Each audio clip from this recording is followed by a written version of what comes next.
Cada uno en esta hora.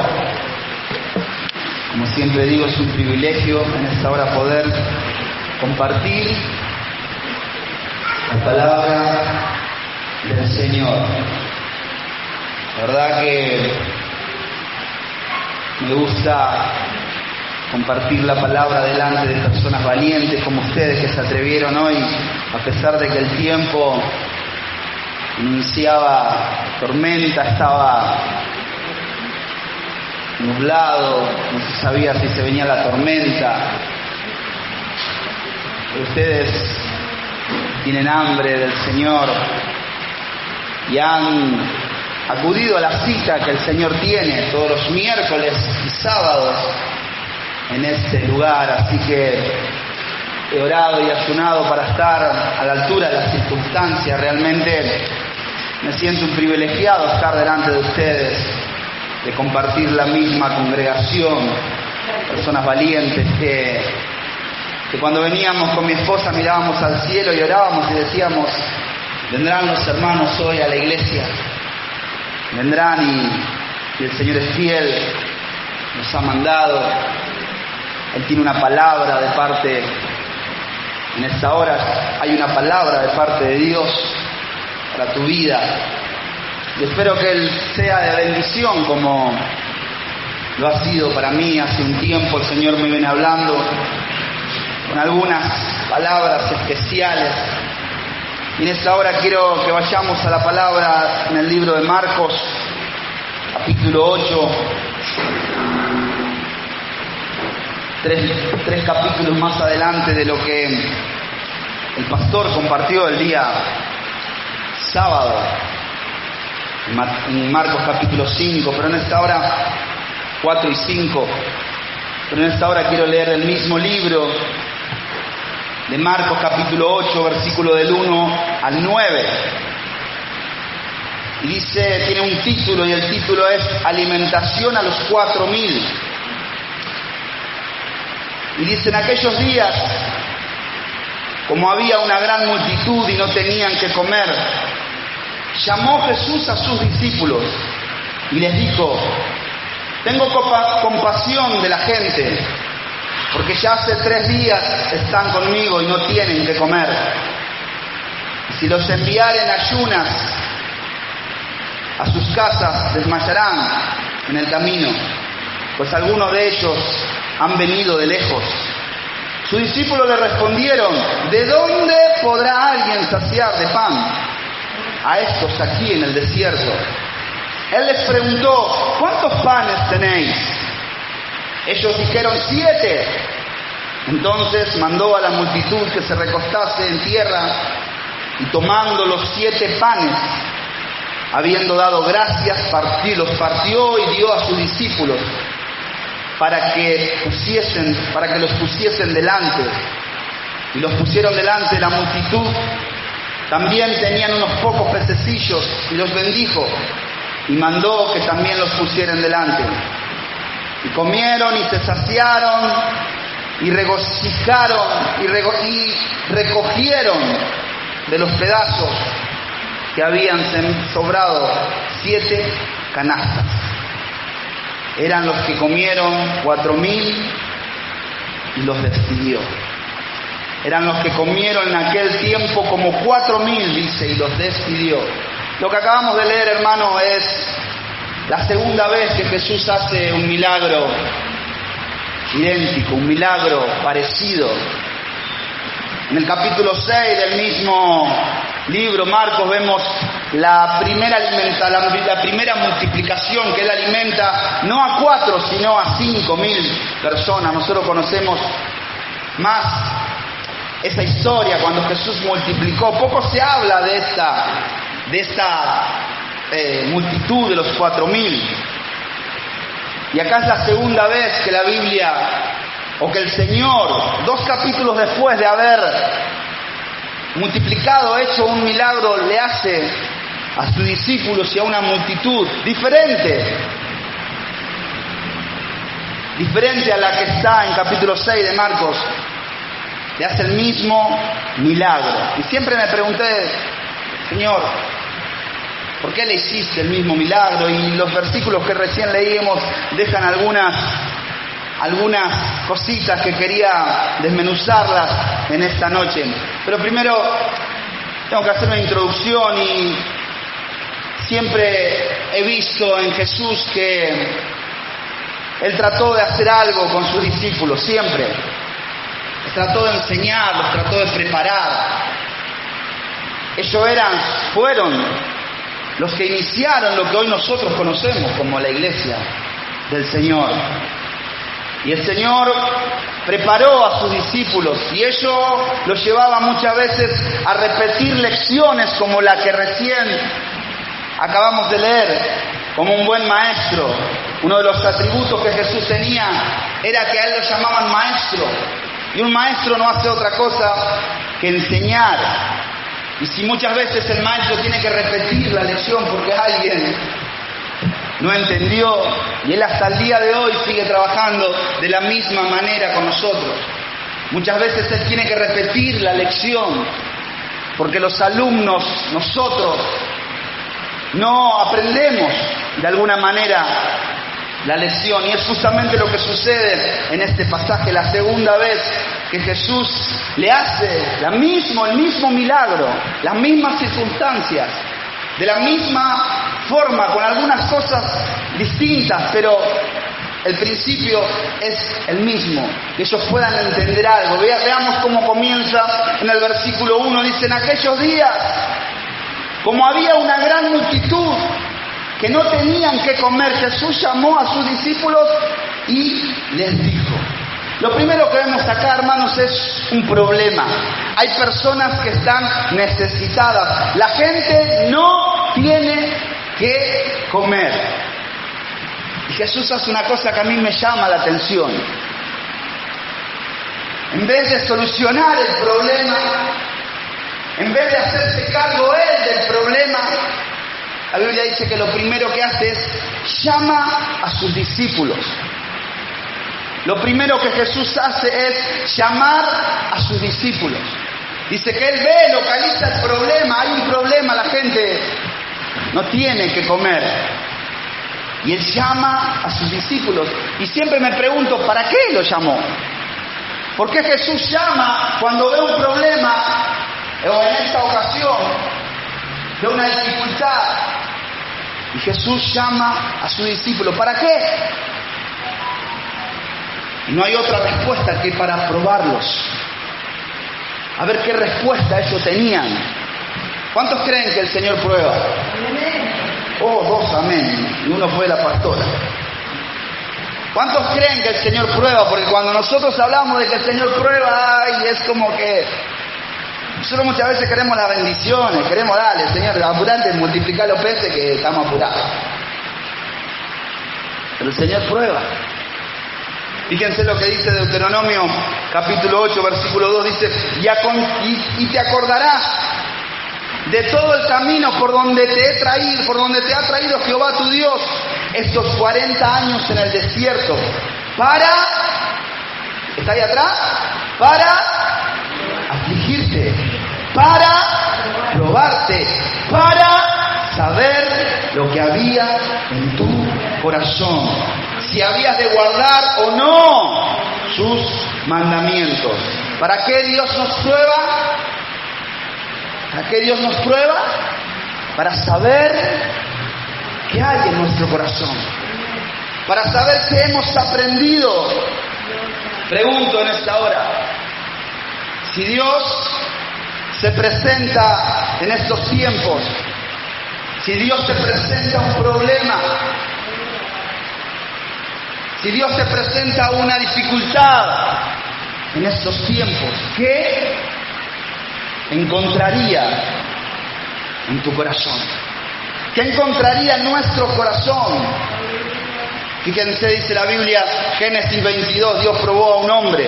Aconteció, Génesis 22:1, dice: aconteció después de estas cosas que probó Dios, ¿a quién? A Abraham. Y Abraham le dijo: Señor, heme aquí.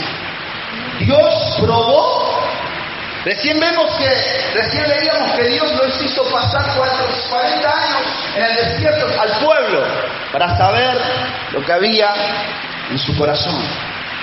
Y acá vemos que Dios probó a Abraham.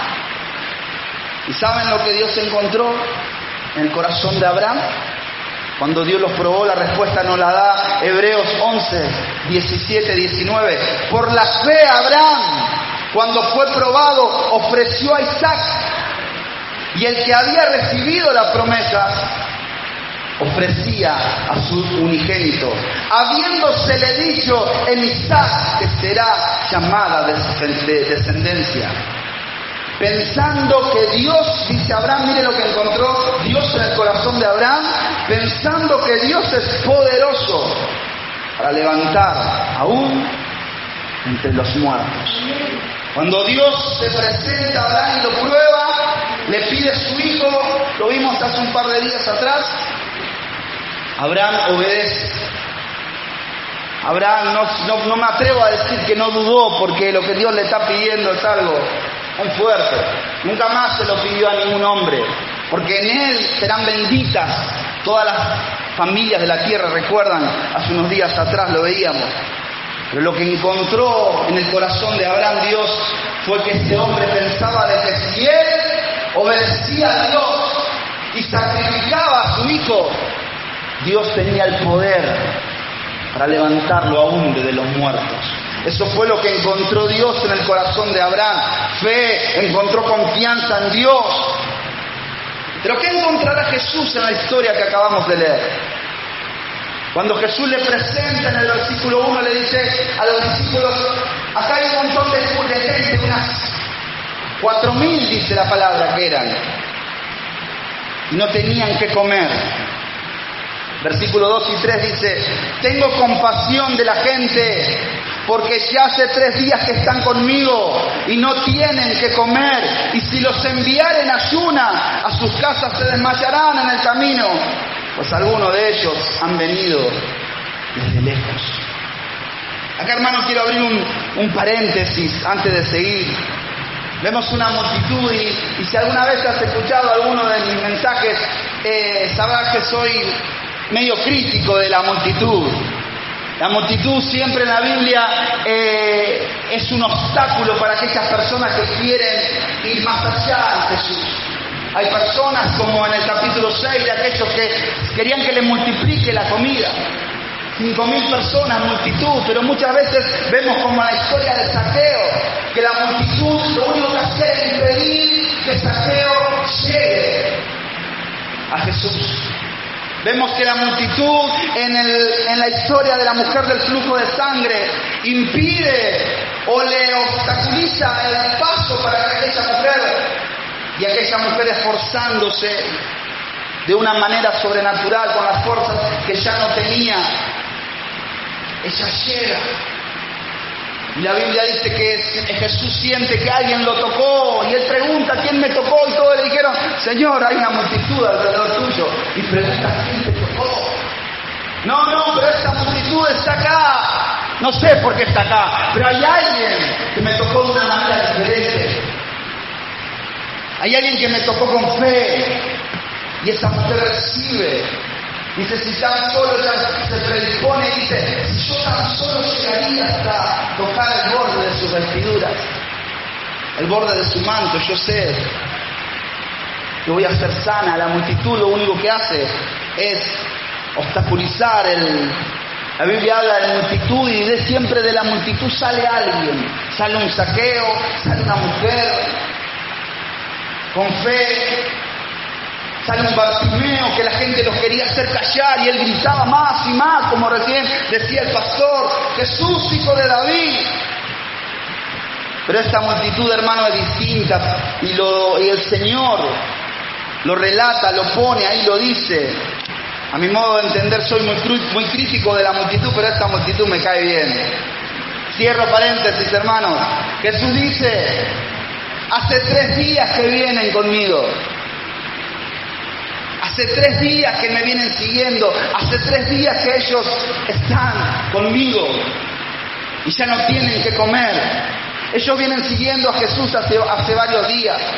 Ellos vienen tan gozosos en estos 3 días, yo me imagino, esos 3 días la Biblia no lo dice.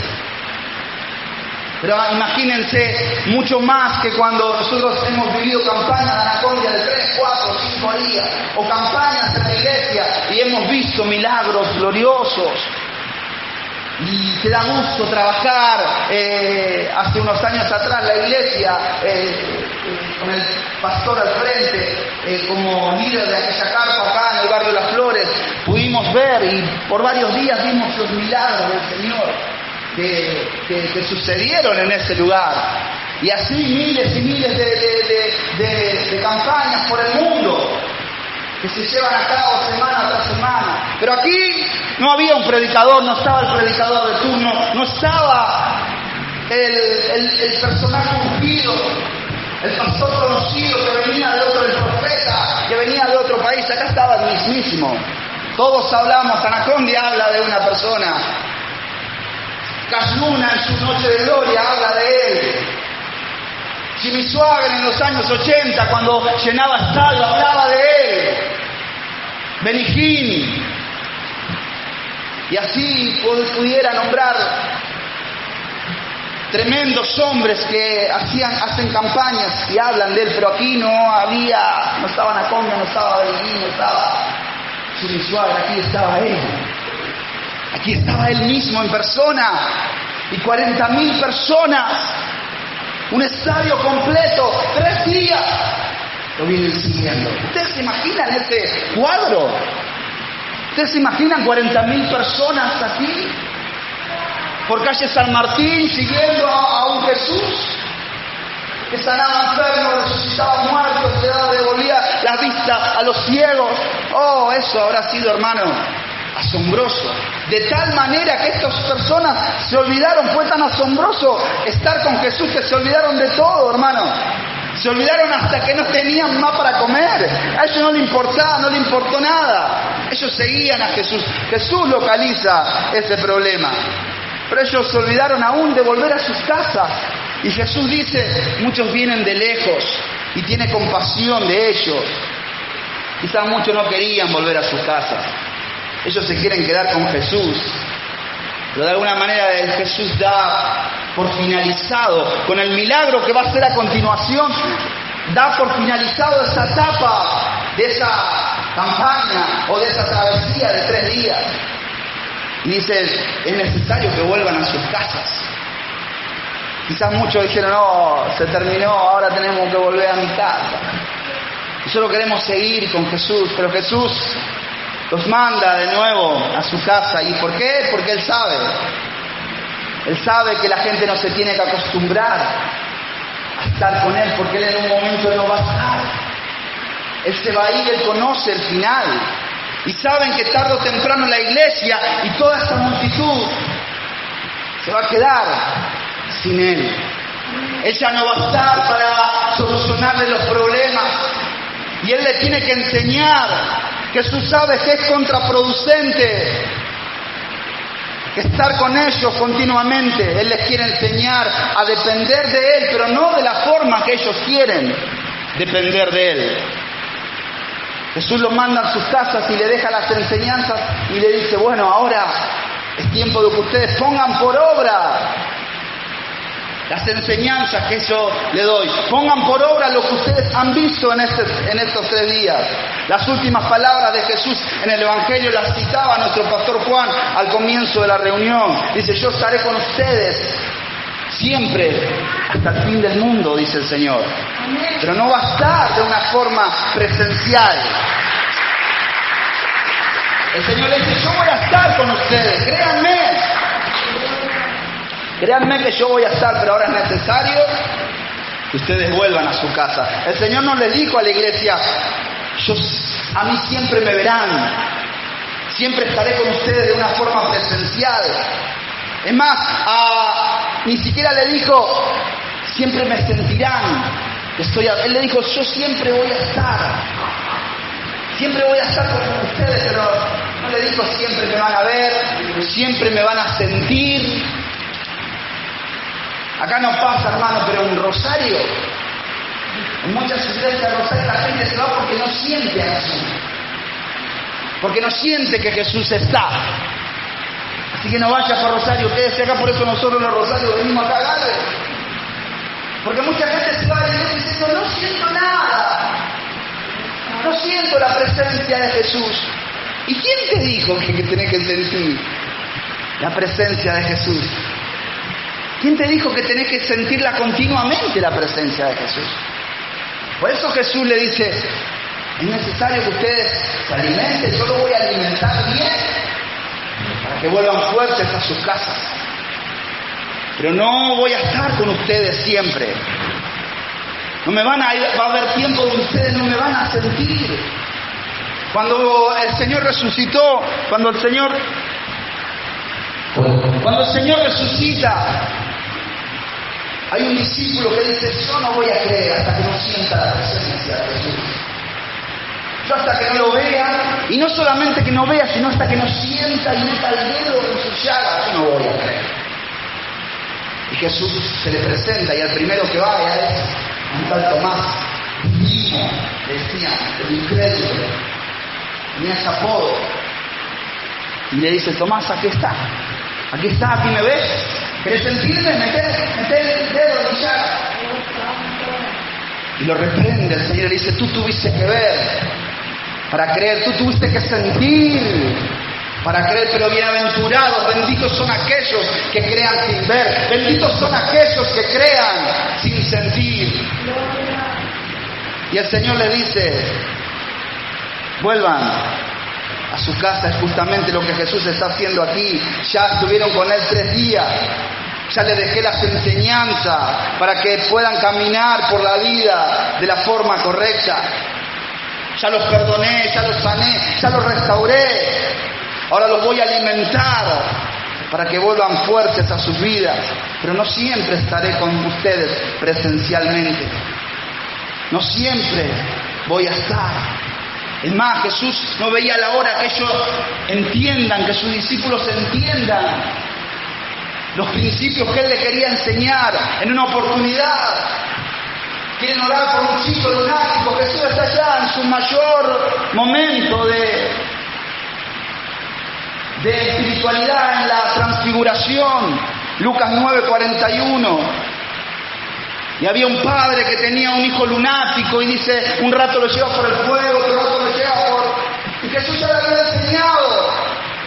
Pero los discípulos no podían liberar a este joven endemoniado. Y Jesús baja y cuando se entera, hermano, cuando se entera le dice una frase que a mí me retumba los oídos, dice Lucas 9:41, dice, respondiendo Jesús dice, oh generación incrédula y perversa, ¿hasta cuándo estaré con vosotros?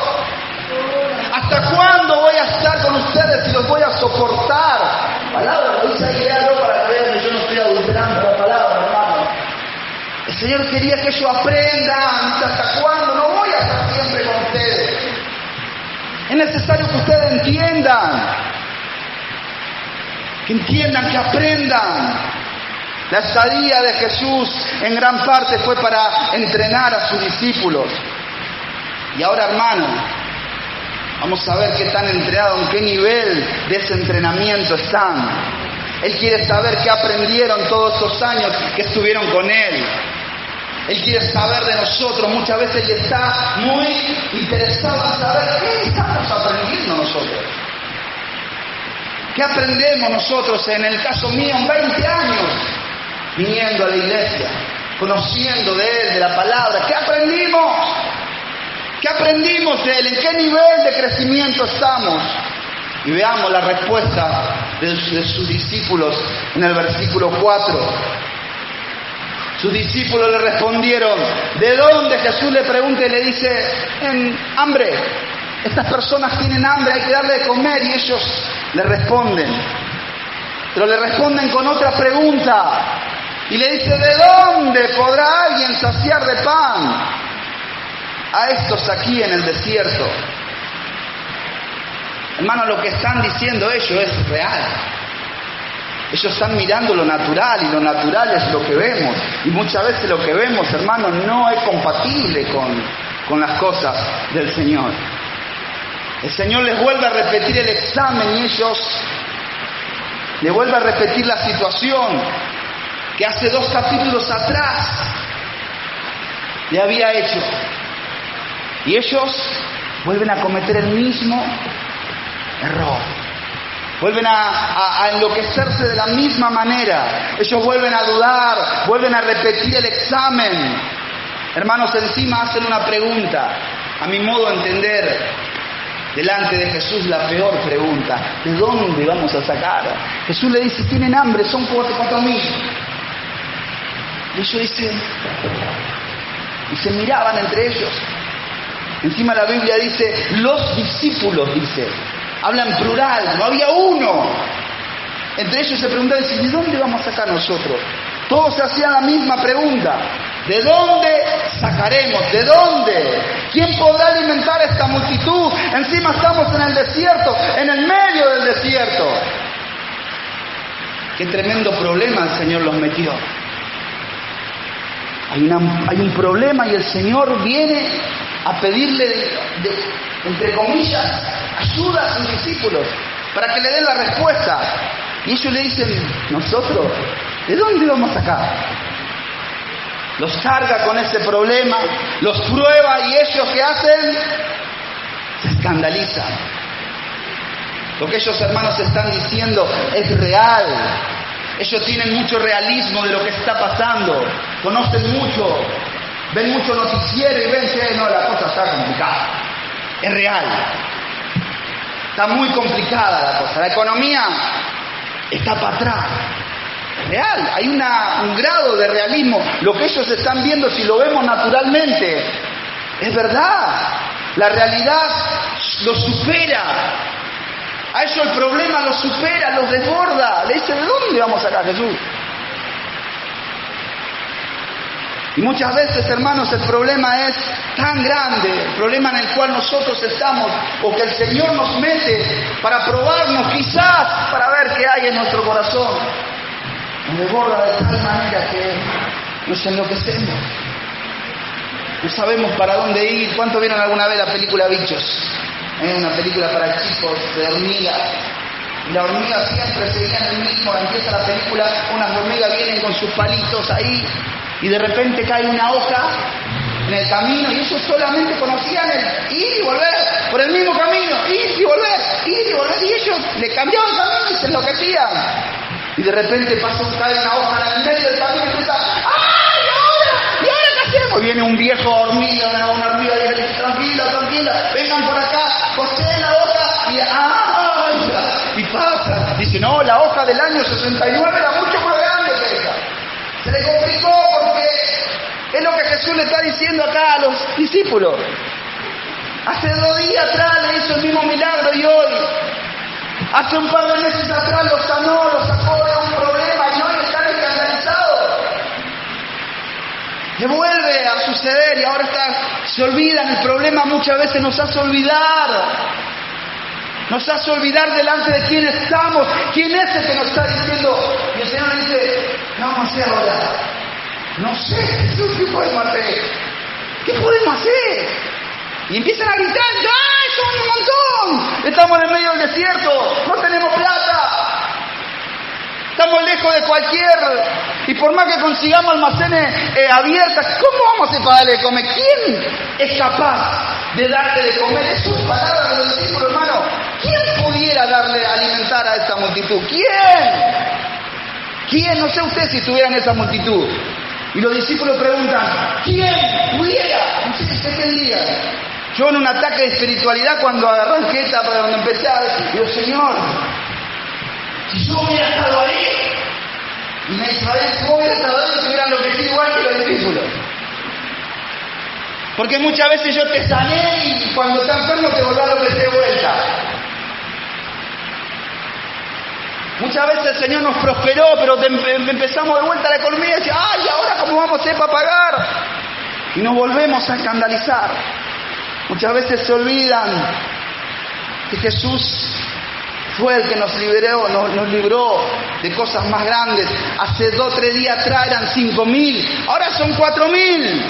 El problema es un poquito más pequeño, pero ellos se escandalizan. Ellos preguntan de dónde sacaremos para alimentar. Y en el capítulo 5, hermanos, Jesús entra en ese versículo, en el versículo 5, Jesús entra también con una pregunta. Ellos se preguntan ¿de dónde vamos a sacar? Y ahora, ¿quién podrá defendernos? ¿Cuántos vieron el Chapulín Colorado? Yo sé que acá son todos pibes de 20 años. Pero en mi época había un personaje que se llamaba el Chapulín Colorado. Y decía, ¿y ahora quién? Decía la gente. Y ahí aparecía el Chapulín Colorado. Y ellos preguntaban, ¿y ahora? Y Jesús entra con otra pregunta en el versículo 7. En el versículo 5, perdón. Él les preguntó, ¿cuántos panes tienen? Él les preguntó, ¿cuántos panes tenéis? Y ellos respondieron, Señor, apenas tenemos 7. 7 panes, que vamos a hacer para 4.000. 7. Jesús siempre viene con ese tipo de preguntas. En vez de venir a solucionar problemas, Jesús hace preguntas. ¿Qué dice? ¿Quién dice la gente por ahí? ¿Qué dice la gente de la iglesia? ¿Qué dice la gente de Jesús? ¿Qué dice la gente? ¿Los paró un día? ¿Tenía que saber algo Jesús? Paró todo su camino hacia la cruz. Antes de emprender el camino a la cruz, dice que los paró y le dijo, Señor, yo necesito que ustedes me respondan. ¿Quién dice la gente que soy? ¿Quién dice la gente que soy yo? Y ellos le dijeron, mirá, algunos dicen que eres Elías, otros dicen Jeremías, otros dicen que eres Juan el Bautista, y algún que otro profeta. Bueno, eso es lo que dice el mundo. Eso es lo que dice el mundo. ¿Qué dice el mundo de la iglesia? ¿Qué dicen los que se van de la iglesia? ¿Qué dicen? Digan lo que digan, ahora a mí me interesa una cosa, dice el Señor. ¿Ustedes qué dicen? ¿De quién soy yo? Y se hizo el mismo silencio que ahora, ¿no? Uno por allá atrás.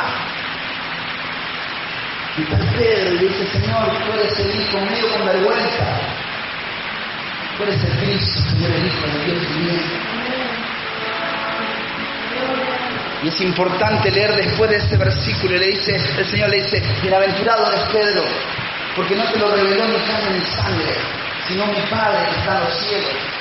Sobre esta roca voy a edificar mi iglesia, sobre este concepto, sobre este principio, que yo soy el Cristo, el Hijo del Dios viviente, voy a levantar mi iglesia sobre ti. Sobre esta confesión voy a levantar mi iglesia y las puertas del infierno prevalecerán sobre la iglesia. Y habla el Señor y dice, a partir de ahí dice, y desde entonces Él empezó a decir que tenía que ser entregado y que iba a ser crucificado. Antes nunca le había dicho, Él necesitaba la respuesta de sus discípulos. Y acá le dice el Señor, ¿cuántos panes tienen? ¿Cuántos tienen? ¿Cuántos panes tienen? Y ellos le dicen 7. Siempre el Señor viene y te dice, ¿pero qué tienes? ¿Qué tienes a mano? ¿Qué tienes a mano para mí, para ofrecerme? ¿Qué tienes? La situación es desbordante. Hay solamente 7 panes ahí. ¿Pero qué tienes? ¿Qué tienes a mano? ¿Qué tienes en tu mano? Le dijo a Moisés.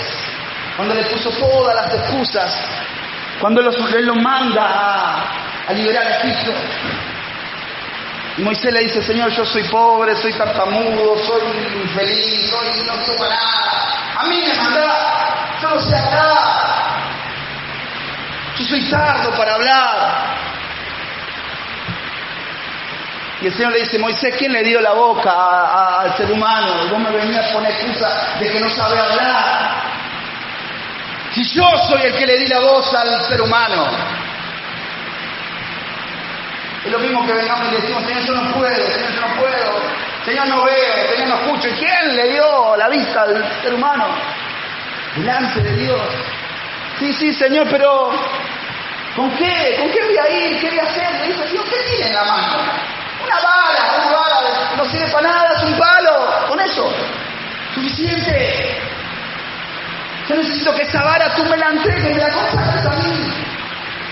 Con esa vara este hombre, Moisés, hizo los prodigios. Abrió el mar. Cuando se encuentra otra vez Moisés entre el mar y los egipcios y Faraón, clama y dice: Señor, ¿para qué clama a mí? ¿Qué tenés en la mano? La vara, extiende la vara. Y el mar se abrirá. ¿Qué tienes en la mano? ¿Qué tienes en la mano? David dice que se presenta delante de Saúl para matar a Goliat. Y Goliat y Saúl le da ropas, armaduras. Y David dice: yo no tengo, pero hay algo que yo sí tengo. No puedo ir con esta porque no puedo pelear con esto porque nunca practiqué. Pero hay algo que yo sí tengo. Cuando el león venía, cuando el oso venía, mi Señor me ayudaba. Hay algo que yo sí tengo fe. Y hay algo en lo que yo sí soy bueno. Y lo primero que agarra es el cayado del pastor. Y agarra 5 piedras. En esto sí soy bueno. Esto lo voy a consagrar a Jesús. Una simple onda contra un gigante de 3 metros que venía con lanza, con armadura, con espada, con jabalina. Estaba armado hasta los dientes. Ni Vladimir Putin estaba tan armado como Goliat. Y este hombre con una sola piedra consagrada al Señor. Este joven que le creyó a Dios hizo proeza delante de Dios. Hermanos, lo primero que vemos acá es un problema. Y lo segundo que vemos es que Jesús está ahí. Y Él empieza a preguntar: ¿tienen algo para multiplicar? ¿Hay algo? Porque si ustedes no tienen nada, yo no puedo hacer el milagro. Le hago una pregunta a los de esta fila. ¿Cuánto es 20 por 0? No sabía que iban a hacer silencio. Vamos a este lado, ¿eh? ¿Cuánto es 20 por 0? ¿Y por qué 0? ¿Y quién puede ser 20? ¿Cuánto es 20 más 0? Uy, lo de ese lado no. A la nocturna. A ver los jóvenes allá que van a la escuela, que recién salieron. ¿Cuánto es 20 más 0? ¿Y 20 por 0? ¿Y cómo es posible que 20 por 0 sea 0? 20 por 0, hermanos, según la matemática. Dicen, al año 400 después de Cristo, un tal Pitágoras inventó la matemática. La matemática que hoy nosotros aprendemos, algunos la fue modificando con el transcurrir de los años, pero en el año 50, en el año 500, cerca de los años 500, una persona de origen hindú llamado Brahmagupta. Brahma como la cerveza, Gupta. Corrigió la matemática, o sea, inventó algo que descolocó a los matemáticos en eso, lo que había creado Pitágoras y todo. En la India se creó el número 0. En el año 500, este hombre, después de que Pitágoras había inventado la matemática, y creó el número 0 en la India. ¿Por qué? Porque hasta ese tiempo no existía el 0. Existía el 1. Cuando alguien tenía algo, yo tengo 1. Pero cuando alguien no tenía nada, no se sabía cómo se decía. Entonces inventaron el número 0. Y más adelante la matemática llegó a la conclusión que todo lo multiplicado por 0 da 0. Ahora Jesús, en esta ocasión, miles de años antes, o cientos de años antes, le está diciendo a esta multitud y a su iglesia que si no hay nada para multiplicar, nada se va a poder multiplicar. Que si no hay algo para que Él multiplique, que si no le ponen algo delante de Él para que Él multiplique, la multiplicación no va a poder llevarse a cabo. Porque todo lo multiplicado por 0 da 0. Y Jesús nos deja bien en claro esta cuenta y le dice: ¿qué tienen? ¿Qué tienen? Los discípulos están mirando. Están mirando lo que está pasando. Están mirando el problema, que se necesita mucha plata. Están mirando que son muchas personas. Están mirando que están en el desierto. Y eso es verdad. Es la realidad de lo que ellos están viviendo. Pero aún en medio de esa realidad, el Señor les dice, necesito algo. Es verdad la realidad que estamos viviendo en la Argentina y en el mundo. Y Jesús no niega esa realidad, pero aún en esa realidad Jesús le está pidiendo que le den algo para multiplicar. En medio de la realidad que estamos viviendo, algo tienen que tener ustedes para que yo lo multiplique. Ahora, no es solamente que ustedes lo tengan, porque los discípulos dicen, hay solamente 7 panes. Yo te pregunto en esta hora, ¿tienes algo para que el Señor multiplique? ¿Hay alguien en esta hora que tiene algo para que el Señor lo multiplique? Ahora no basta con tenerlo tú, algo tienes que hacer para que la multiplicación sea hecha.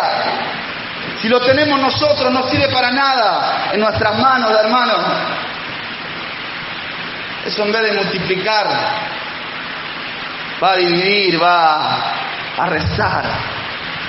Para que la multiplicación se lleve a cabo, lo que tienen que hacer el Señor les dice, dímelo a mí. Y fíjense lo que dice en la misma multiplicación de los 5,000. Mateo 14, 16, 18. Hacía un par de días atrás le había hecho la misma cuenta al Señor. Mateo 14, 16 dice, Jesús les dijo, no tienen necesidad de irse a los discípulos, denle vosotros de comer. ¿Lo tenemos ahí? Versículo 17 dice, y ellos dijeron, no tenemos aquí sino 5 panes y 2 peces. La historia conocida, los 5 panes y 2 peces, no tenemos más que esto. Ahora tienen 7 panes, después aparecen un par de pececitos. En el versículo 18 le dice el Señor,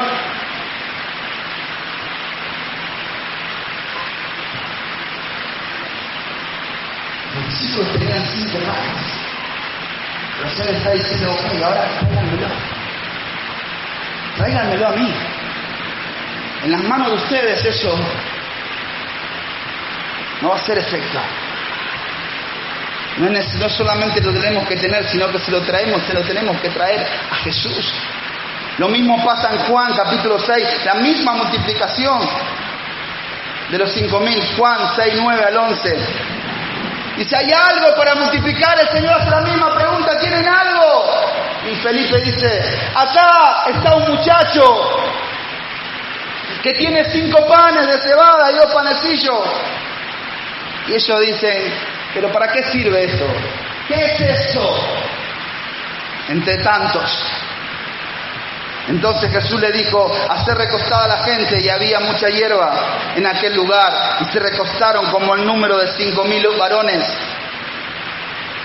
Y tomó Jesús aquellos panes, y habiendo dado gracia, los repartió entre los discípulos. Y los discípulos, entre los que estaban recostados, asimismo los panes, cuanto querían. Asimismo los peces, cuanto querían. Y sobró.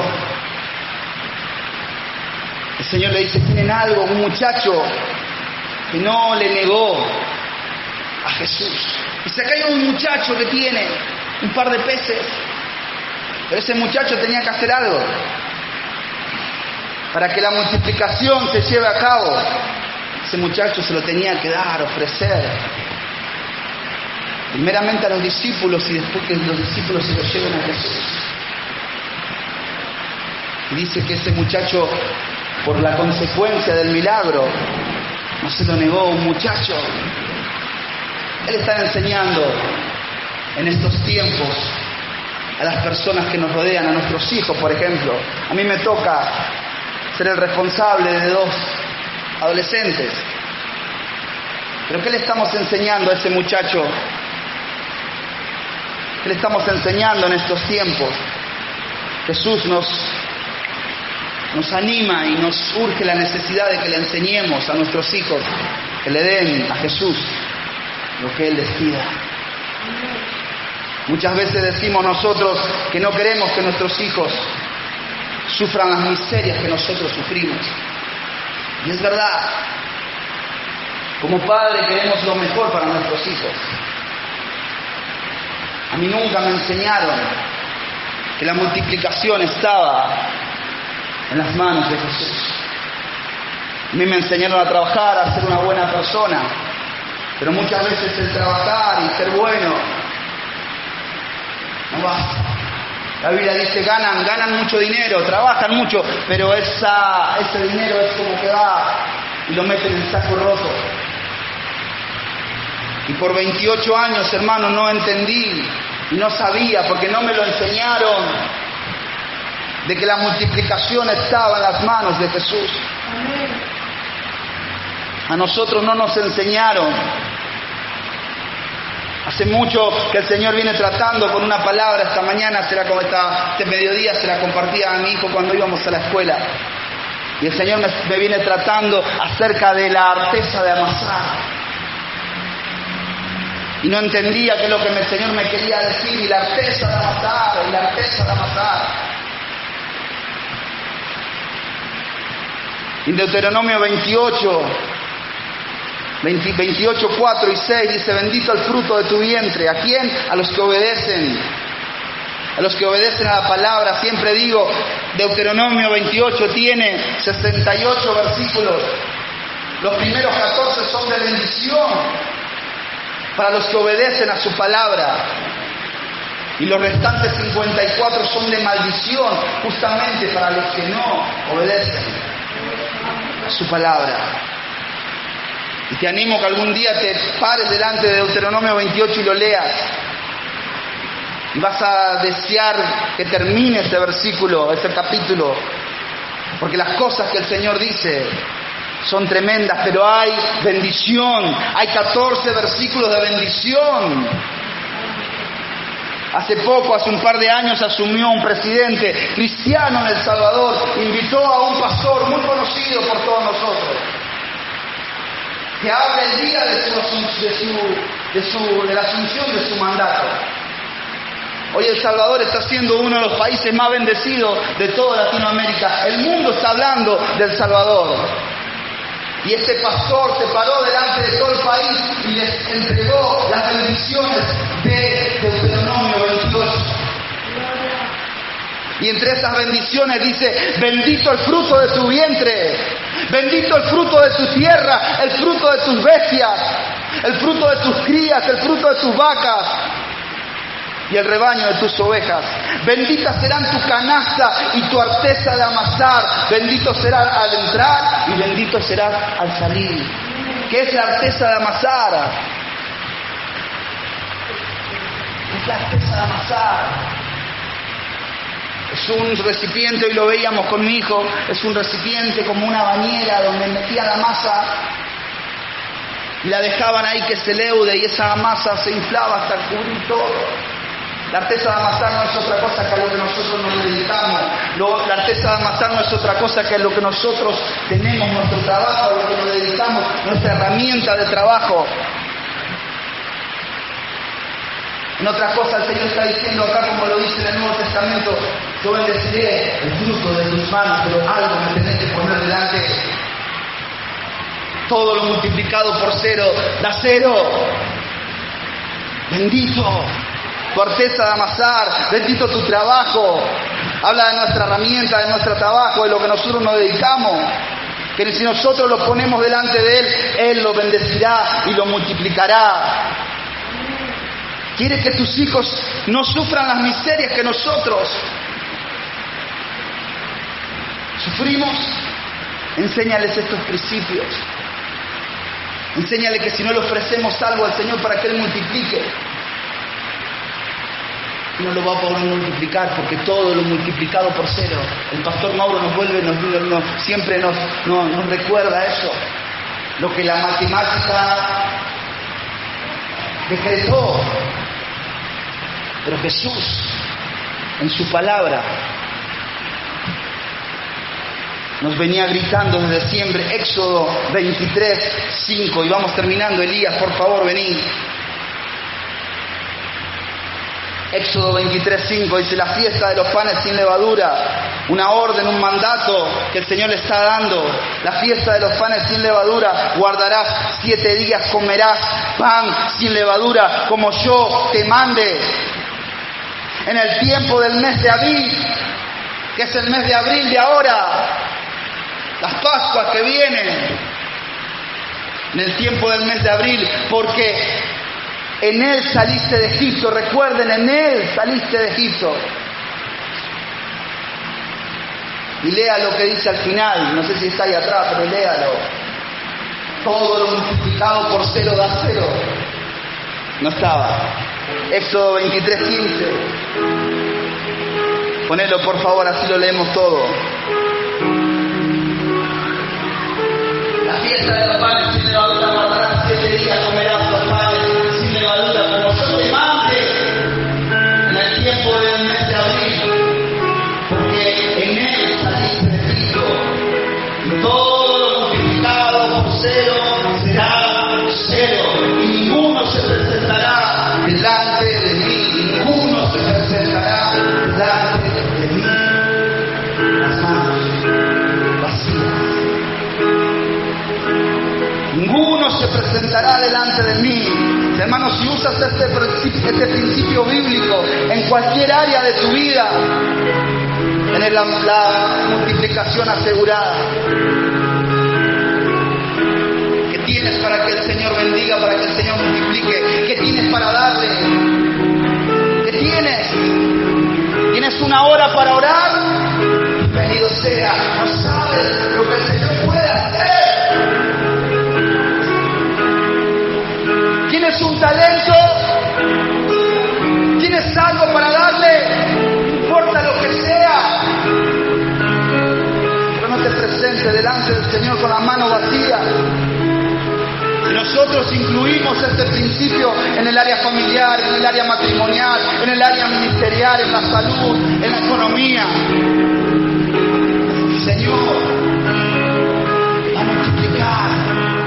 Porque todo lo que nosotros le ponemos delante de Él, tienen algo para que yo multiplique. ¿Qué tiene? El Señor te pregunta en esta hora, ¿qué tienes? No importa lo que tengas, pero ¿qué tienes? ¿Qué tienes a mano? ¿Tienes un oficio? ¿Cuántos de los que están aquí Dios les regaló el don de su Padre? ¿Tienes hijos? ¿Cuántos tienen? ¿Uno? ¿Tienes 2? ¿Me sirven? ¿Cuántos?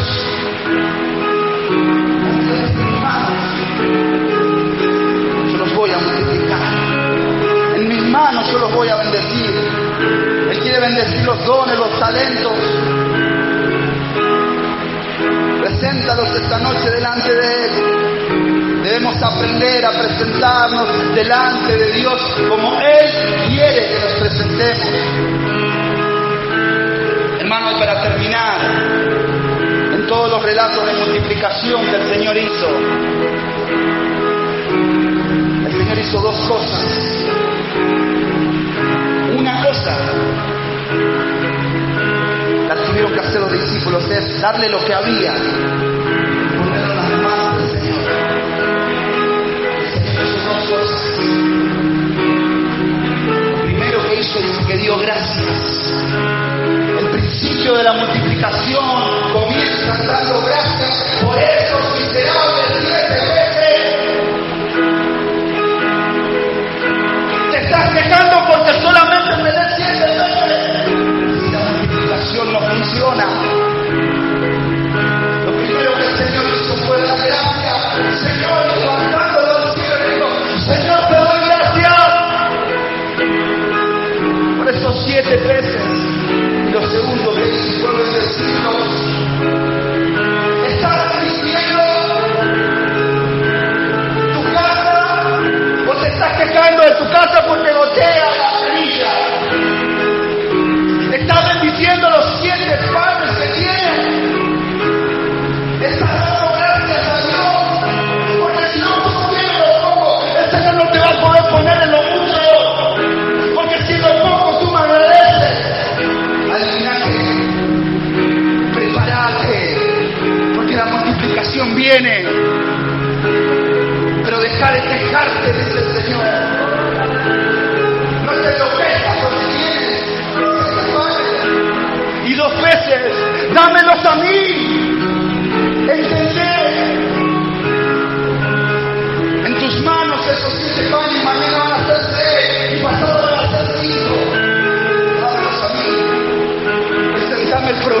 dámelo a mí, déjame que yo me ocupe.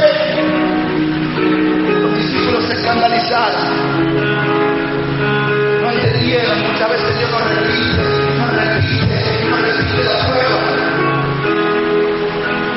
Y volvemos a chocar, dice, hay un refrán que dice que el hombre es el animal que tropieza dos veces en la misma piedra.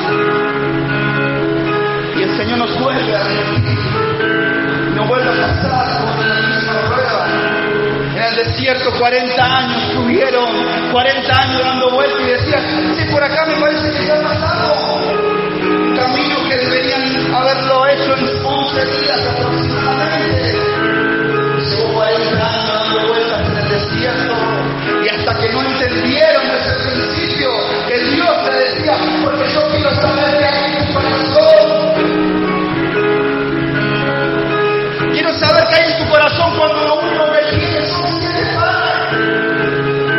Y tenés un problema porque tenés que alimentar a toda tu casa.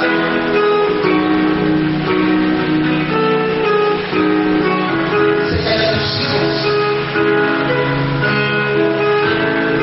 Quiere que tus hijos no pasen lo que nosotros pasamos. Que no pasen las miserias, enséñales. Que no se presenten delante del Señor con su palabra.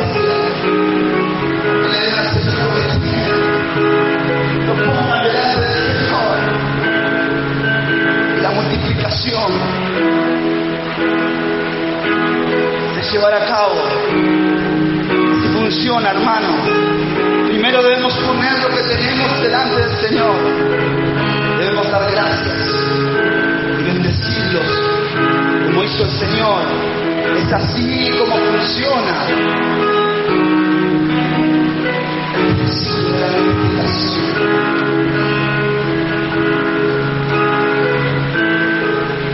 Me animo a esta hora, hermano, que puedas entender este principio de que muchas veces el Señor lo que quiere hacer es probarte.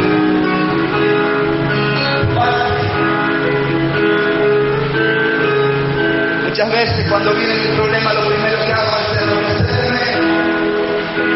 El Señor me dice, ¿hasta cuándo vas a entenderlo ya? ¿Y ahora qué hacemos como la hormiga? ¿Qué hacemos?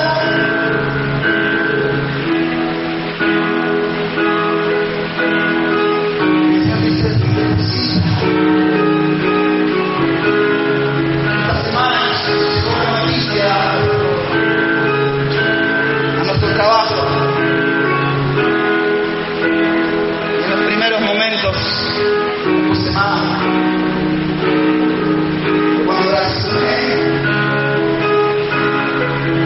entregué la lección. Lloré y ayuné y lo pusimos delante del Señor. El Señor resolvió. Porque hemos entendido el principio. ¿Qué hay en tu corazón? ¿Qué hay en tu corazón cuando llega la enfermedad? ¿Qué hay en tu corazón cuando llega la escasez? ¿Qué hay en tu corazón cuando llega el problema? ¿Eres de aquellos que quieren salir corriendo para evitar el problema? Como los discípulos que no sabían qué hacer cuando venían a Jesús.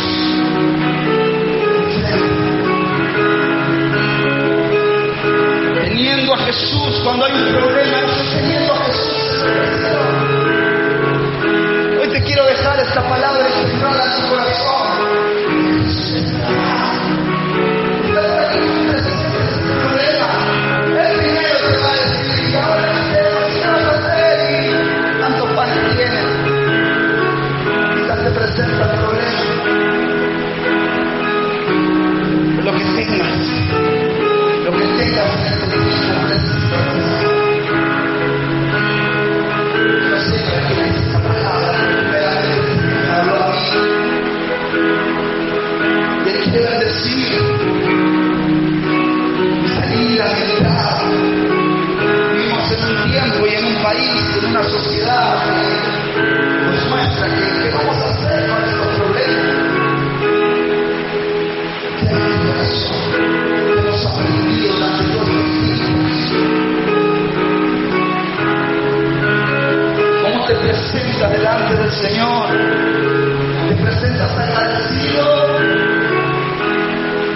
presentas con adoración, con agradecimiento, con bendición. Señor, qué cosas grandes estamos. El Señor te trajo en este día, que se venía la tormenta, quizás tuviste duda de mí. Me despiertes y te dices,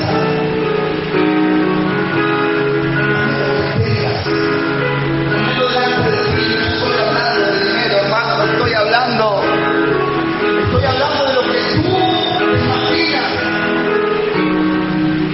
Estoy hablando de lo que tú, hasta donde tú le creas al Señor. Hasta donde tú le creas ser glorificado.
recordar.